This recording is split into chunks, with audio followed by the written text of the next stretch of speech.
Good morning, learners, friends, and children.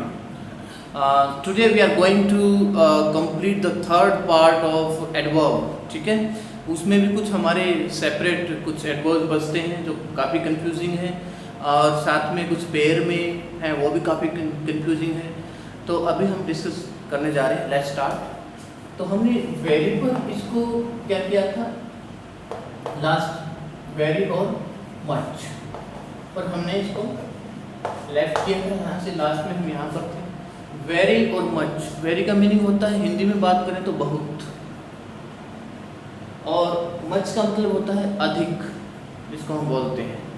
ठीक है ना।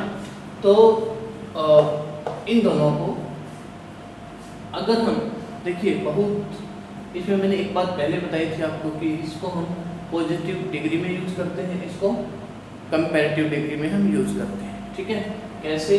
जैसे ही is very good, is very good at maths, मेरे तो मैथ्स में बड़ा अच्छा है। ठीक है ना। और नेक्स्ट इसका ही देख लेते हैं। ही is much, he is feeling much better, okay. तो देखना इसमें क्या है, वह है बहुत अच्छा है। किसमें? मैथ्स में। यहाँ पर पॉजिटिव डिग्री है। ठीक है ना। और he is feeling much better, better यहाँ पर क्या है? Comparative degree. तो ध्यान रखना है, मच के बाद कंपैरेटिव डिग्री आएगी और वेरी के बाद क्या आएगी? पॉजिटिव डिग्री का हमें यूज करना है एज एन एडवर्ब, एडवर्ब के रूप में हमें यूज करना है। उसके बाद हमारी एक और थी कि वेरी में तो हम क्या है? प्रेजेंट पार्टिसिपल का यूज करते हैं।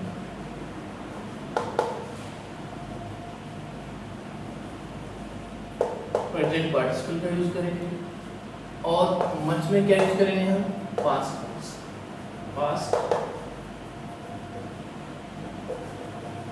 पार्टिसिपल का हम यूज करेंगे।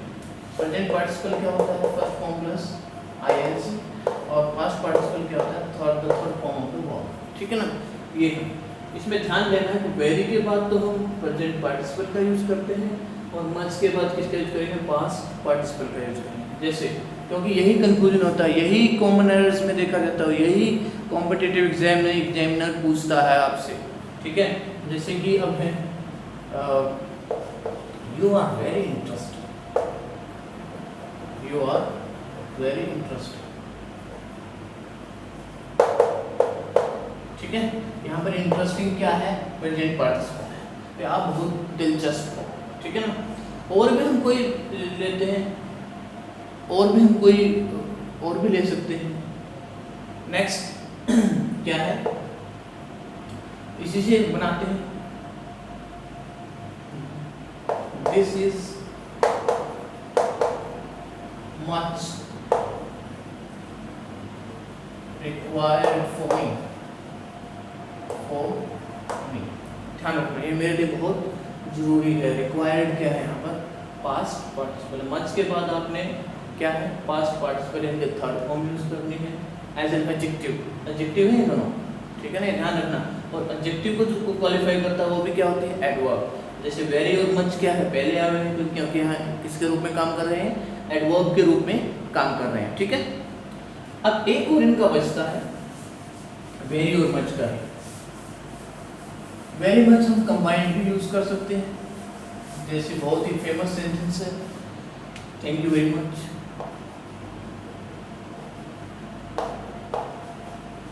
थैंक यू वेरी मच, दोनों को हम कंबाइंड यूज करते हैं। ठीक है ना। लेकिन ये तो यहाँ पर आपका बहुत बहुत धन्यवाद, थैंक यू वेरी मच। लेकिन इन दोनों के बाद अगर हमें thank you very much needed, उसके बाद भी हम क्या यूज करेंगे? मच के बाद तो हमने यूज करना है क्या? अगर तीनों इकट्ठे, it is very much needed to me, यह तो मेरे लिए बहुत, या it is very much needed for me, यह तो बहुत ज़्यादा ज़रूरत है मेरे लिए। ठीक है ना, इस तरह से हम यूज कर सकते हैं। लेकिन अगर द के केस में आपको पता है द के बाद क्या लगता है, सुपरलेटिव डिग्री आती है। अगर द वेरी, द मच के बाद हमें क्या लिखना है, सुपरलेटिव डिग्री का हमें यूज करना है, ध्यान रखिए ये बात। यही अक्सर यही पॉइंट तो कॉम्पिटिटिव एग्जाम में पूछे जाते हैं। Very best player of the team, very best player of the team, okay, the much best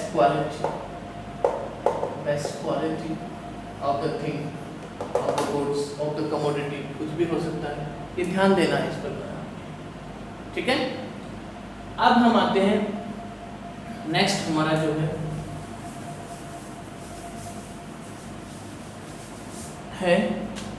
to.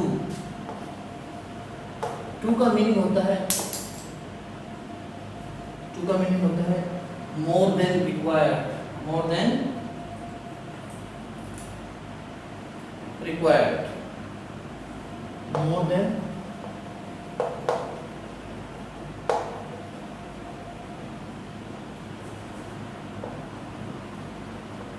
Required, जरूर से ज्यादा, इसका मीनिंग होता है ज्यादा, टू कोई बहुत ज्यादा हो।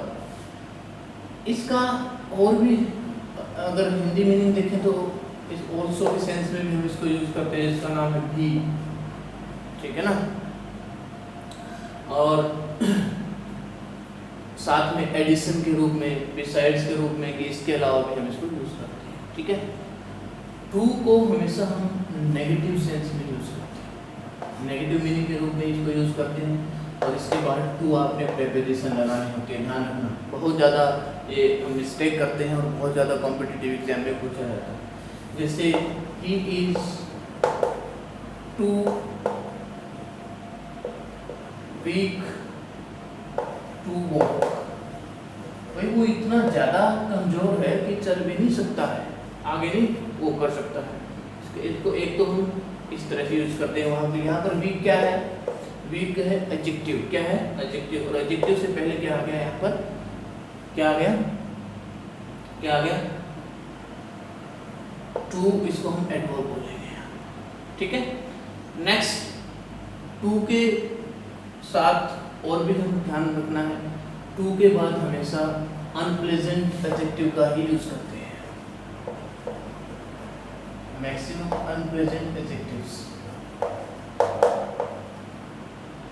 अनप्लेजेंट एडजेक्टिव्स क्या होते हैं, जो कि अनप्लेजेंट का मतलब होता है दुखद, यानी कि सैड, यानी कि जो कि बहुत ही ज़्यादा बुरा समाचार या बुरी चीज़ें, जैसे कि बैड है, too bad, too sad, okay, इस तरह से।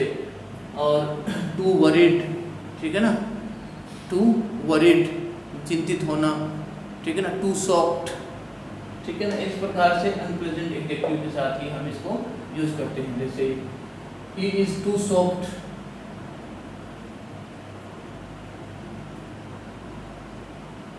he is too soft at his father's death, ठीक है ना, उसके फादर की डेथ पर बहुत ज़्यादा टू सॉफ्ट है, ठीक है ना। ये हमें ध्यान देना है इस चीज़ पर। अब आ जाते हैं इसके साथ भी हम मच का यूज करते हैं, टू मच। आपने ध्यान देना है, मच टू के बाद तो आपने अनप्लेजेंट एडजेक्टिव का यूज होगा,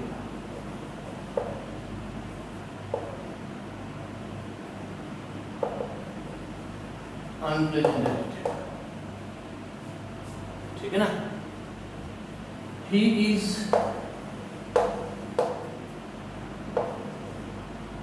मच टू मच के बाद हमेशा नाउन का यूज होता है, ठीक है ना, नाउन का यूज होता है। और मच टू के बाद क्या आता है, अनप्लेजेंट एडजेक्टिव आता है, ध्यान रखना है इस चीज का। He is much to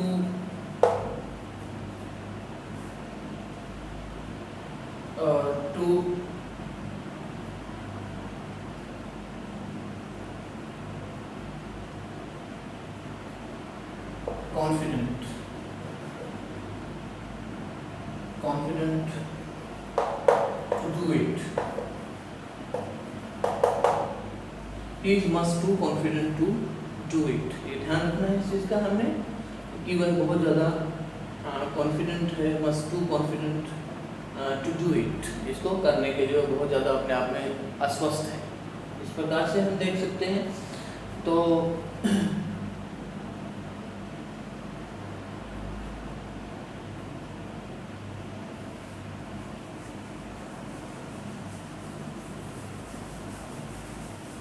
to का हम और भी ज़्यादा यूसेस देख सकते हैं इसमें। टू को हम पॉजिटिव सेंस में भी यूज़ करते हैं, पॉजिटिव सेंस के रूप में भी यूज़ करते हैं, ऑल्सो के मीनिंग में और बिसाइड्स के मीनिंग में, बिसाइड्स के मीनिंग में हम यूज़ करते हैं, और इन एडिशन टू के मीनिंग में भी हम इसको यूज़ करते हैं। इन एडिशन टू, इसके अलावा ओके। कैसे? जैसे मेरे पास 3 चीज़ हैं और कोई पूछता है ये भी है क्या, ये भी है, मैं कहता हूँ I have a pen, pencil,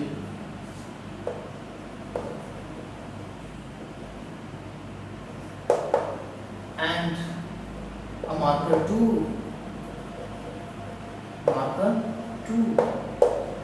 last में हम यूज करते हैं ऐसे सेंस में कि मेरे पास पेन भी है, पेंसिल भी है, मार्कर भी है, ठीक है ना। लास्ट में हम भी के सेंस में इसको यूज करते हैं। और इसके लिए इसका एक ऑप्शन और है, एज वेल का भी यूज करते हैं, एज वेल। यहाँ ये भी हो सकता है I have a pen, a pencil and a marker as well, ठीक है ना। ये ध्यान रखना है इस चीज का आपने, इसके भी रूप में हम इसको यूज करते हैं to.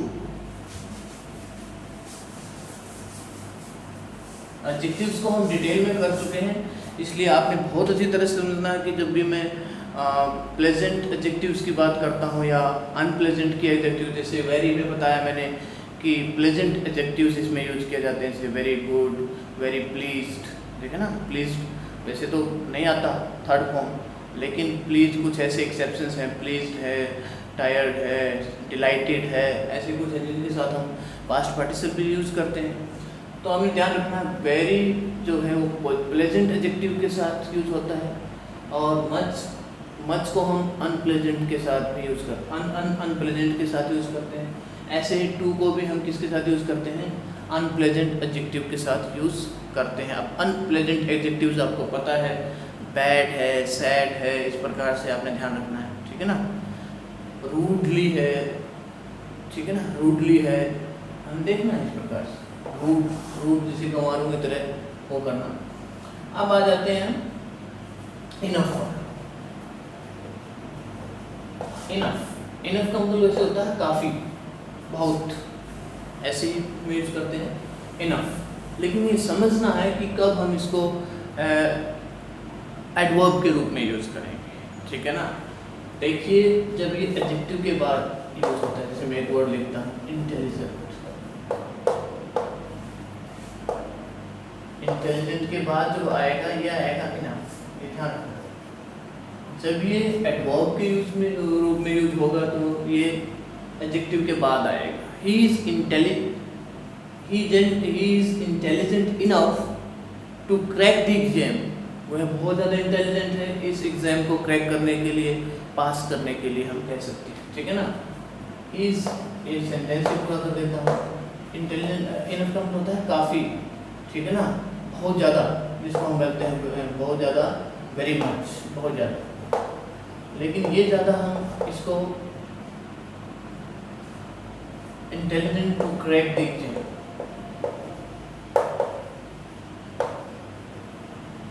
To crack the exam, okay. तो आपने ध्यान रखना है जब ये नाउन से पहले आए तो इसका मतलब क्या है, एडजेक्टिव के रूप में काम कर रहा है। ध्यान देना है, function of the word tells us how it is working, हमें जो भी शब्द का काम बताता है कि ये किस रूप में काम कर रहा है, हम उसी तरह से उसको नॉमिनेट करेंगे, उसी प्रकार से। जैसे ही is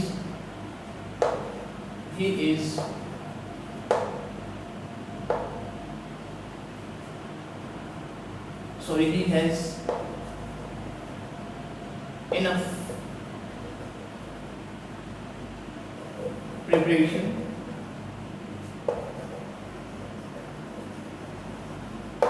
to crack the case।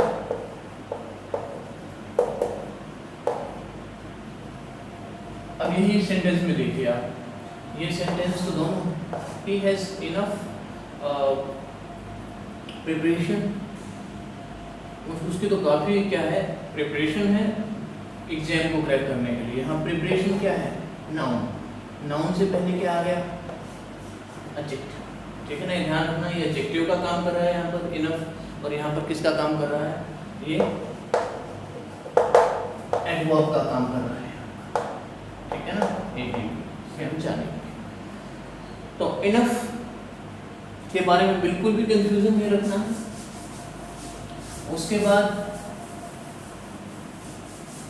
Quite, quite का मतलब होता है परफेक्टली, परफेक्टली या कंप्लीटली भी कह सकते हैं,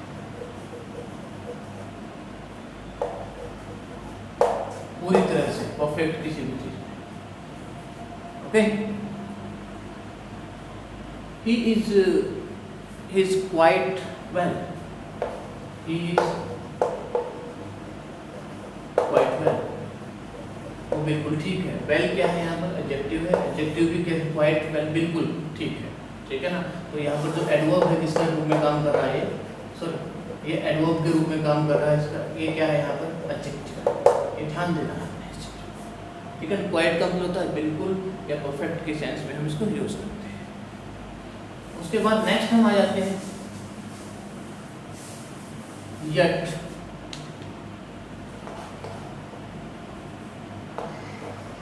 yet, yet जो है उसका up to this time, ठीक है ना, up to this time यानी कि इसमें हम इसको अभी तक बोलते हैं, नेगेटिव सेंस में यूज किया जाता है, अभी तक यानी कि up to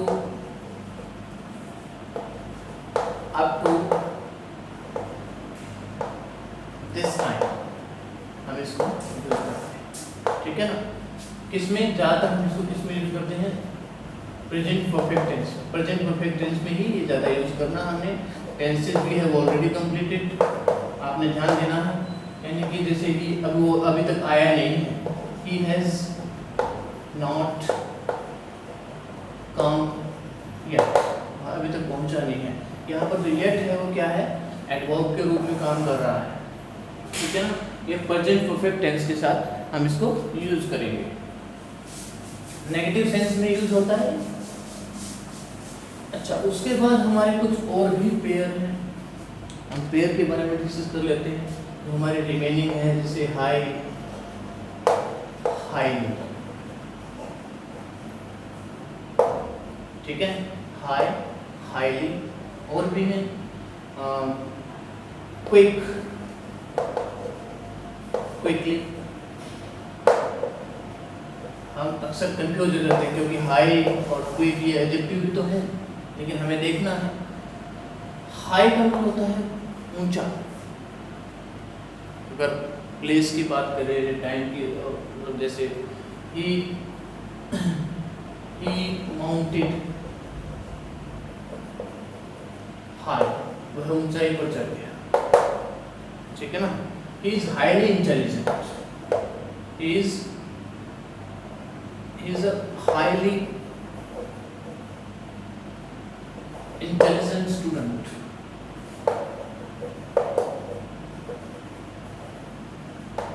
इंटेलिजेंट स्टूडेंट, ये बहुत ज़्यादा इंटेलिजेंट स्टूडेंट। हाईली का और हाई में बहुत ज़्यादा डिफरेंस है, समझना है। हाईली मतलब बहुत ज़्यादा, इसमें दूसरे सेंस में यूज किया जाता है, हमें बहुत अच्छी तरह से समझना है। हाई का मतलब ऊंचाई पर चढ़ा है, तो इसका मतलब भी ऊंचा, लेकिन यहाँ पर दूसरी सेंस में यूज होता है हमेशा। हाईली का मतलब होता है बहुत ज़्यादा इंटेलिजेंट है, हाईली इंटेलिजेंट है, ठीक है ना। ये हमें डिफ्रेंशिएट करना है। क्विक का मतलब वैसे क्या होता है, तेज, फास्ट, जिसको हम बोलते हैं quick. He is quick minded, he is quick minded. इसमें माइंडेड जो है क्या है, माइंडेड क्या है इसमें, माइंडेड का मतलब माइंडेड एडजेक्टिव है, बहुत ज़्यादा दिमाग वाला, इसको बोलते हैं क्विक क्विक का मतलब होता है यहाँ पर तेज दिमाग वाला है। तो यहाँ पर जो ये है ये किसको क्वालिफाई कर रहा है, माइंडेड को, माइंडेड के वर्ड मीनिंग में कुछ ऐड कर रहा है। तो क्विक यहाँ पर क्या है, एडवर्ब है, ठीक है ना। नेक्स्ट सेंटेंस देखिए, he is coming quickly, coming quickly, भाई वो तेजी से आ रहा है।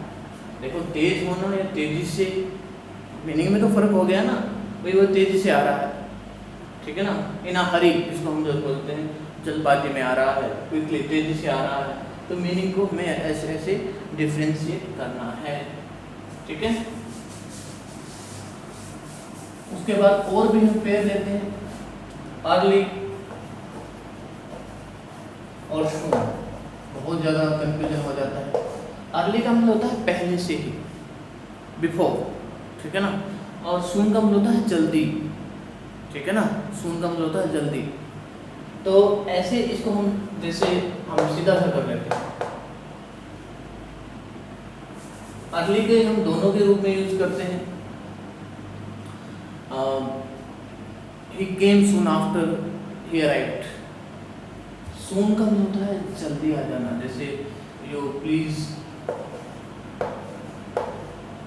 हम लेटर वगैरह में लिखते हैं, please reply it as soon as possible, as soon as possible। भाई इसको जल्दी से रिप्लेस करो, जितना जल्दी संभव हो सके, जितना जल्दी, जल्दी के रूप में यूज हुआ। अब इसको he gets up early in the morning, he gets up early in the morning, वह सुबह जल्दी उठता है, फर्क नहीं हुआ, मतलब पहले से ही सेंस में यूज किया जाता है, ठीक है। ध्यान रखना है इस चीज का।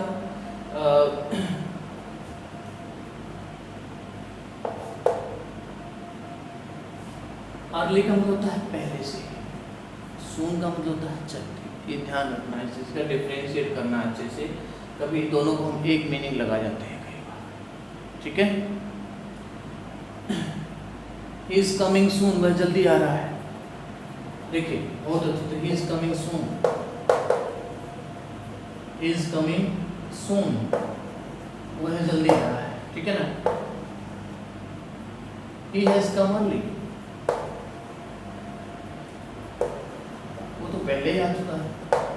यहाँ पर देखो जल्दी आ रहा है, यहाँ पर he has come early, वो तो पहले ही आ चुका है, ठीक है ना। तो ध्यान देना है अर्ली और सून के मीनिंग में भी आपको।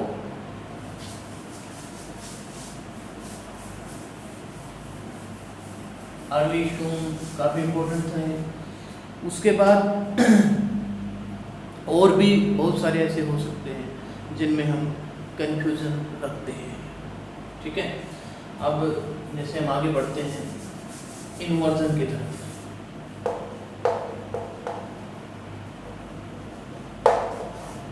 इन्वर्जन क्या होता है, इसको भी समझना है। इन्वर्जन क्या होता है, हमें इसको भी अच्छी तरह से समझना है। इन्वर्जन क्या होता है, जब हम सब्जेक्ट से पहले वर्ब को यूज करते हैं, सब्जेक्ट से पहले वर्ब को यूज करते हैं और उससे पहले क्या हो, एडवर्ब आती है, ठीक है ना। जैसे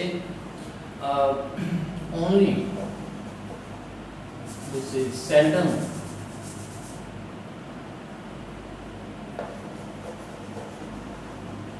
seldom does he come to school। Sentence तो ये एफर्मेटिव ही रहेगा, लेकिन हमने क्या है, एडवर्ब के पहले यूज करते हैं। एडवर्ब जो फ्रीक्वेंसी बोलते हैं इसको हम। सेल्डम, इसके बाद क्या आ गया, क्या आएगा, डज आएगा, ठीक है ना। Does he come to school. तो इस सेंस की ये होता है इन्वर्जन। वैसे क्या है, कैसे होना चाहिए, he seldom comes to school। ऐसे तो सेंटेंस ये होना चाहिए, ये तो सिंपल हो गया, अफर्मेटिव सेंटेंस है। he seldom comes to school, वह स्कूल में कभी कभार आता है, ठीक है। लेकिन इन्वर्जन क्या होता है, जब हम सब्जेक्ट से पहले ऑक्सिलरी वर्ब को रखते हैं, ठीक है ना, उसको हम बोलते हैं इन्वर्जन। और सबसे पहले क्या आ जाए, इससे भी पहले क्या आ जाए, एडवर्ब। ध्यान रखना है इस चीज का। और भी बहुत हैं ऐसे। इन्वर्जन होता है। नेक्स्ट देखो, नो सुनर। नो सुनर के केस में बहुत सारे, ये काफी कॉम्पिटिटिव एग्जाम में आता है, नोट कीजिएगा। नो सुनर के साथ देन का पेयर है, देन का पेयर है, ठीक है ना। जैसे no sooner did he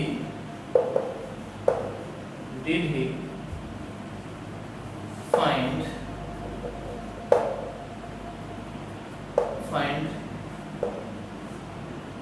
out his father's death,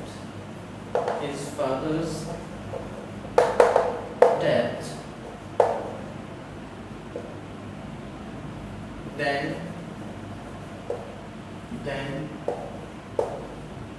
he burst into tears. जैसे ही उसको अपनी जो ही उसे अपने फादर की डेथ का समाचार मिला ना, पता लगा, तो वैसे ही वो क्या है, आंसुओं में आ गया। तो हम देखते हैं कि डिड यहाँ पर पहले है, इसको इन्वर्जन बोलते हैं। ऐसे ही हार्डली और स्कैर्सली में, हार्डली स्कैर्सली के केस में भी है when के साथ। Hardly had he reached the station,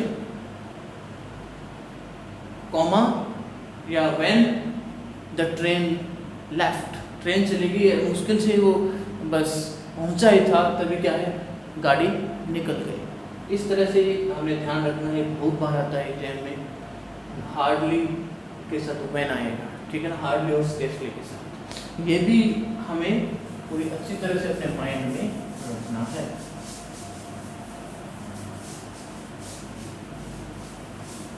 अच्छा, एडवर्ब्स के प्लेस के बारे में हमने पहले डिस्कस कर लिया है कि इंट्रोगेटिव में तो इंट्रोगेटिव एडवर्ब्स तो सबसे पहले आती है, उनका प्लेस सबसे पहले होता है सेंटेंस में। इन्वर्जन में भी पहले आ सकती है वो, ठीक है। पूरे सेंटेंस को क्वालिफाई करने के लिए भी वो पहले आ सकती है। तो हेल्पिंग वर्ब के बाद और मेन वर्ब से पहले आती है, ठीक है। और कई बार हम जो मिस्टेक कर लेते हैं, मैंने everything I have tried my level best to make you understand about adverbs, ठीक है। तो I hope you might have enjoyed और you will enjoy my videos. Thank you very much.